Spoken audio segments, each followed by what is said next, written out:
ಇನ್ನ Rakshita close ಇರೋರ್ನೇ nominate ಮಾಡ್ಬಿಡ್ತಾರೆ ಅಂತ. ಎಕ್ಸಾಂಪಲ್ ಗಿಲ್ಲಿನ್ ನಾಮಿನೇಟ್ ಮಾಡಿದ್ರು. ಒಂದು ಸರ್ಟನ್ ಪೀರಿಯಡ್ ಅಲ್ಲಿ ಕಾವ್ಯ ಕೂಡ ಸ್ವಲ್ಪ ರಕ್ಷಿತನಿಗೆ ಸಪೋರ್ಟ್ ಮಾಡಿದ್ರು, ಮತ್ತೆ ಜೊತೆಗೆಲ್ಲ ಇದ್ರು, ಅವ್ರನ್ನು ನಾಮಿನೇಟ್ ಮಾಡ್ತಾ ಇದಾರೆ. ಅಂಡ್ ಕರೆಕ್ಟ್ ರೀಸನ್ ಕೊಡದಲ್ಲೇ ಇವರು ಕ್ಲೋಸ್ ಇರೋರ್ನೇ ನಾಮಿನೇಟ್ ಮಾಡ್ಬಿಡ್ತಾರೆ ಅಂತ ಜನಗಳು ಹೇಳ್ತಾ ಇದಾರೆ. ಇದ್ರ ಬಗ್ಗೆ ನಿಮ್ಗೆ ಏನ್ ಅನ್ಸುತ್ತೆ? ಓಕೆ, ರಕ್ಷಿತಾದ್ ಏನಂದ್ರೆ ಒಂದ್ ಖುಷಿ ಇದೆ, ಅಟ್ ಲೀಸ್ಟ್ ಜೊತೆಗಿರೋರ್ದು ತಪ್ಪು ಕಂಡಾಗ ಅವ್ರು ನಾಮಿನೇಟ್ ಮಾಡೋದು ಅದು ಖುಷಿ ಇದೆ. ಏನ್ ಮಾಡ್ತಾ ಇದ್ದಾಳೆ ರಕ್ಷಿತಾ ಅಂದ್ರೆ ಹೇಳುವಾಗ ಅದನ್ನ ನೀಟಾಗಿ ಕನ್ವೆ ಮಾಡ್ತಾ ಇಲ್ಲ. ರೀಸನ್ ಏನಂದ್ರೆ ಅವಳು ಅಂದ್ರೆ ಕನ್ನಡ ಅಷ್ಟು ಸರಿಯಾಗಿ ಬರ್ದೇ ಇರೋದ್ರಿಂದ ಗಿಲ್ಲಿನ ನಾಮಿನೇಟ್ ಮಾಡೋಕೆ ಏನ್ ಕಾರಣ, ವ್ಯಕ್ತಿತ್ವ ಅಂತಾಳೆ. ಅವಳು ವ್ಯಕ್ತಿತ್ವ ಅಂದ್ರೆ ಏನು, ಅವಳಿಗೆ ಏನ್ ಗೊತ್ತಿದ್ಯಾ? ವ್ಯಕ್ತಿತ್ವ ಅಂದ್ರೆ ಯಾವ ವ್ಯಕ್ತಿತ್ವ ನಿಂಗೆ ಇಷ್ಟ ಆಗಿಲ್ಲ, ಅವ್ರು ಏನ್ ಮಾಡಿದ್ರೆ ಅದನ್ನ ಬ್ರೀಫ್ ಮಾಡು ಅಂತ ನಾವು ಹೇಳಿದೀವಿ ಅವಳಿಗೂ. ಈಗ ಅವಳಿಗೆ ಬೇರೆಯವ್ರು ಇದ್ರಂತೆ ತಲೆನಲ್ಲಿ, ನಾನ್ ಗಿಲ್ಲಿ ನಾಮಿನೇಟ್ ಮಾಡಿದೆ, ಹಂಗೆ ನಮ್ದು ಸವಿರುಚಿ ಪ್ರೋಗ್ರಾಮ್. ಆಕ್ಚುಲಿ ಸವಿರುಚಿ ಪ್ರೋಗ್ರಾಮ್ದು ಕಾವ್ಯ ಅವರು ಅಂದ್ರೆ ಆಂಕರಿಂಗ್ ಕಡಿಮೆ ಇರುತ್ತೆ ಸವಿರುಚಿ ಪ್ರೋಗ್ರಾಮ್ ಅಲ್ಲಿ ಅಂತ ಹೇಳಿದ್ದು. ಬಟ್ ನೀವು ಗಿಲ್ಲಿನ ಏನಕ್ಕೆ ನಾಮಿನೇಟ್ ಮಾಡಿದ್ರಿ? ಇಲ್ಲ, ಅವನು ಗಿಲ್ಲಿ ಪದೇ ಯಾವಾಗ್ಲೂ ಅಷ್ಟೇ ನೆಕ್ಸ್ಟ್ ಮನೆ ಕಡೆ ಹೋಗ ಫಿಕ್ಸ್ ಆಗ್ಬಿಡು ನೀನು ಅಂತೆಲ್ಲ ತುಂಬಾ ಓವರ್ ಕಾನ್ಫಿಡೆನ್ಸ್ ಇತ್ತು ಅವನಲ್ಲಿ.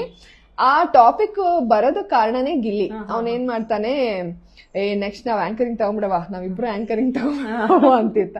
ನಾನು ಅಯ್ಯೋ ಓಕೆ, ಅವನು ಒಳ್ಳೆ ಕಾಮಿಡಿಯನ್ನು ಸ್ಪಾಂಟೇನಿಯಸ್ ಆಗಿ ಮಾತಾಡ್ತಾನೆ ಎಲ್ಲ ಓಕೆ, ಬಟ್ ಆಂಕರಿಂಗ್ ಅಂತ ಅಂದಾಗ ಅದಕ್ಕೆ ಅದ್ರದೇ ಆದಂತ ಒಂದು ರೀತಿ ನೀತಿ ಇದೆ, ಭಾಷೆ ಸ್ಪಷ್ಟತೆ ಇರಬೇಕು, ಎಲ್ಲ ಇರ್ಬೇಕು. ಓಕೆ, ಒಬ್ಬ ದೊಡ್ಡ ಆಂಕರ್ ಜೊತೆ ಇವನು ಕಾಂಪ್ಲಿಮೆಂಟ್ ಮಾಡ್ಕೊಂಡ್ ಮಾಡೋದ್ ಬೇರೆ, ಬಟ್ ಮೇನ್ ಆಂಕರ್ ಆಗ್ಬೇಕಾದ್ರೆ ಭಾಷೆ ಬೇಕೇ ಬೇಕಲ್ಲ, ಅಟ್ಲೀಸ್ಟ್ ಓಪನಿಂಗ್ ಆದ್ರೂ ತಗೊಳಕ್ ಬೇಕು, ಆಮೇಲೆ ಸ್ಪಾಂಟೇನಿಯಸ್ ಆಗಿ ಏನೋ ಮಾತಾಡ್ಕೊಂಡು ಹೋಗ್ಬೋದಲ್ಲ. ತಗೊಬಿಡವ ನಾವಿಬ್ರು ಹಂಗೆ ಹಿಂಗೆ ಅಂತ ಮಾತಾಡುವಾಗ ಏನಪ್ಪ ಇಷ್ಟೊಂದು ಕಾನ್ಫಿಡೆನ್ಸ್. ಯಾವಾಗ್ಲೂ ಅಷ್ಟೇ ಅವನ್ಗೆ ಆ ಓವರ್ ಕಾನ್ಫಿಡೆನ್ಸ್ ಕಾಣೋದು. ಫಿನಾಲೆ ತನಕ ಹೋಗ್ತೀನಿ ಕವೋ, ನಿನ್ನ ಸೆಮಿ ಫಿನಾಲೆ ತನಕ ಕರ್ಕೊಂಡು ಹೋಗ್ತೀನಿ, ಹಿಂಗೆಲ್ಲಾ ಮಾತಾಡ್ತಾ ಇದ್ದ ಅವನು. ಸೊ ಆ ಓವರ್ ಕಾನ್ಫಿಡೆನ್ಸ್ ನಾನು ನೋಡ್ತಾನೆ ಇದ್ದೆ. ಇಲ್ಲೂ ಅಷ್ಟೇ ಅವಳು ಕಾವ್ಯ ಹೇಳ್ತಾಳೆ ಸವಿರುಚಿಯಲ್ಲಿ ಅಂತ ಏನ್ ಆಂಕರಿಂಗ್ ಇರಲ್ಲ, ನಾವು ದೊಡ್ಡ ತಗೋಣ, ಹಂಗಾರ ಅನುಬಂಧ ತಗೊಂಡ್ಬಿಡ್ತೀರಾ ಹಂಗೆ ಹಿಂಗೆ ಅಂತ ಹಿಂಗ್ ಜಗಳ ಆಗ್ತಾ ಇತ್ತು. ಸೊ ನನ್ಗೆ ಮನ್ಸಲ್ಲಿ ಕಾವ್ಯನ್ ಮಾಡೋಣ ಗಿಲ್ಲಿ ಮಾಡೋಣ ತುಂಬಾ ಇರುತ್ತೆ ಆ ಕನ್ಫ್ಯೂಷನ್, ಸೂರಜ್ ಮಾಡೋಣ ಹಿಂಗಿರುತ್ತೆ. ಬಟ್ ಸೊ ನಾನು ಓವರ್ ಆಲ್ ಗಿಲ್ಲಿದೊಂದು ಬಿಹೇವಿಯರ್ ನೋಡಿದೆ, ಒಂದು ಓವರ್ ಕಾನ್ಫಿಡೆನ್ಸ್. ಸೊ ಬುಡ ನೋಡಿದಾಗ ಇವನೇ ಪ್ರಾರಂಭ ಮಾಡಿದ್ದಲ್ಲ, ತುಂಬಾ ಓವರ್ ಕಾನ್ಫಿಡೆನ್ಸ್ ಇದೆಯಲ್ಲ ಇವನಿಗೆ ಮಾಡೋಣ ಅಂದ್ಬಿಟ್ಟು ನಾನು ಅವನ್ನ ಮಾಡಿದ್ದು. ಸೊ ಅದೇ ನೀವು ರಕ್ಷಿತಾ ಅಂತ ಕೇಳ್ತಾ ಇದ್ರಿ.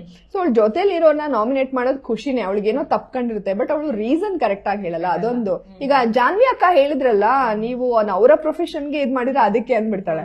ಅವಾಗ ಅದು ಒಂದ್ ಸ್ವಲ್ಪ ಅಂದ್ರೆ ಬೇಗ ಪಟ್ಟಂತ ಇನ್ಫ್ಲೂಯೆನ್ಸ್ ಆಗ್ಬಿಟ್ಲು ಅನ್ನೋ ತರ ಆಗತ್ತೆ. ಬಟ್ ಅದನ್ನ ಇನ್ಫ್ಲೂಯೆನ್ಸ್ ಆದ್ರೂ ಅದನ್ನ ಕರೆಕ್ಟ್ ಆಗಿ ಹೇಳಿದಾಗ, ಕರೆಕ್ಟ್ ಆಗಿ ಕನ್ವೆ ಮಾಡಿದಾಗ ಅದು ಕರೆಕ್ಟ್ ಆಗಿರುತ್ತೆ. ಬಟ್ ಅವಳಿಗೆ ಭಾಷೆ ಮೇಲೆ ಹಿಡಿತಾ ಇಲ್ದೇ ಇರೋದ್ರಿಂದ ವ್ಯಕ್ತಿತ್ವ ಅಂತ ಹಿಂಗ್ ಹೇಳ್ಬಿಟ್ಟು ಹೋಗ್ಬಿಡ್ತಾಳೆ. ಸೊ ಅದು ಮೋಸ್ಟ್ಲಿ ಜನಕ್ಕೆ ಪ್ರಶ್ನೆ ಮಾಡೋ ತರ ಆಗುತ್ತೆ.